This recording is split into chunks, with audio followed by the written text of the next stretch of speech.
Hello, thank you for stopping by. My name is Becky and this is Bex Reads, and today I am here to share with you my thoughts on illustrated book covers. The kind I like, the kind I don't. Why? I don't know. This has just been a topic that's been floating around in my brain, and if I don't get these out of my brain, I stay awake at night thinking about them. If you were to ask me, Becky, do you like illustrated book covers? My initial reaction would be no. No, I don't. But that's because when I initially think of illustrated book covers, I have a very specific cover in mind that I don't like. However, much like anything, illustrations are a spectrum, and there are different mediums of illustration and different types of illustrated book covers. So I wanted to share with you the kinds of illustrated book covers that I like and the kinds that I don't. I could have done this as a tier ranking video, however, I hate editing tier ranking videos and I don't particularly like watching tier ranking videos. So instead, I'm just going to bring this to you as a discussion video. So I'm going to break this up into categories and I'm going to share with you the ones that I absolutely loathe, and we're going to end it with the ones that I actually like. And I am not an artist by any means, so there could be like technical terminology for the types of illustrated covers that there are. I don't freaking know them.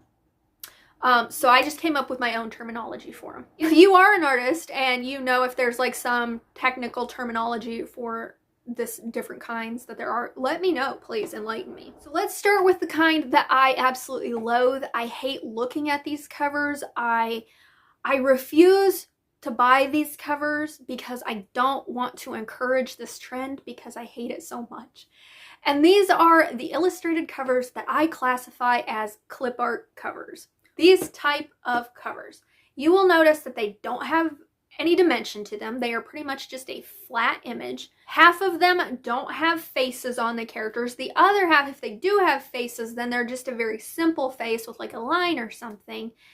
And there's just not a lot of what looks like effort put into them. I'm sure it does take effort to create these, don't get me wrong. I'm not hating on any of these artists or anything like that. However, I feel like this is the type of cover that publishers will tell somebody in the mailroom, hey, I need you to go mock up a cover. Here are some key points from this book. Do your best. And I'm not going to sell myself short. I could technically mock up one of these. It may not look exactly the same, but I could make it look pretty damn close just using like an hour of my time with Microsoft PowerPoint and some clip art. That's what these look like. I don't like these. I hate these with a burning passion. Slightly above those on my dislike meter are what I like to call silhouette covers. These are things that just have an outline of a person on them. Here are some examples. These can be eye-appealing to me if they have some sort of dimension to them. If there's like an image within the silhouette that gives it a dimension, those are very eye-catching to me. However, these ones like you see on a lot of Greek retellings, no, I don't like them. They look boring, they look basic, and again, sort of like the clip art, they look like no one put any real effort in and they just found silhouette of woman, add a decoration on top of her head, something like that. I'll buy these, but I don't love the covers. Now the next level are books that I have purchased. I don't really like them, but I have purchased them. And these are what I classify as cartoon covers. These are different to me than clip art covers because cartoon covers have a little bit more detail than clip art covers. These will often have faces on the people. They might have details that pertain to the story itself, such as these. Like in this one, you know, the guy is wearing a hockey jersey and it has something that goes along with the story a little bit more, as opposed to a clip art cover where you could just find any random ass man or woman and slap them on a cover and it wouldn't make any sort of difference to the story. I like the cartoon covers that have more detail and more depth like these ones do. These ones are much more eye-catching than these ones. The next level up, we're getting into more of the ones that I actually like, and these are what I would consider painted or drawn illustrated covers. You can tell that an artist like freehanded it and then turned it into a mock-up for a book cover. I really like these. I feel like it shows time and effort and detail. The detail on these are amazing. The characters have faces. There's often details that pertain to the story. The colors used are beautiful. And I really like these type of illustrated book covers. Looks like a real person sat down and somebody drew or painted or digitally illustrated a picture of them. It's so realistic. So that brings me to my favorite type of illustrated covers, and these are digitally illustrated covers. Much like any of these covers, they have a depth to them.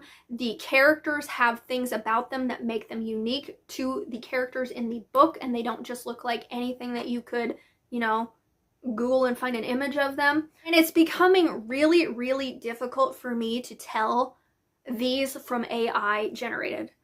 And that annoys me because I love digitally illustrated book covers, but I do not want to support AI generated illustrated book covers. I don't. I want real people to be creating these with their own vision in mind instead of, you know, somebody typing in some words to get an outcome. But for right now, the digitally illustrated ones are the ones that still capture my eye the most, and I like them the most. So that was my rambly thoughts on illustrated book covers, the ones I like, the ones I don't. Let me know your thoughts down below. But if you don't want to comment that, but would like to let me know that you made it to the end of this video, could you leave me a paintbrush emoji? And with that, thank you so much for watching, and until my next video, go read a book with an illustrated cover. Any kind of illustrated cover. Bye!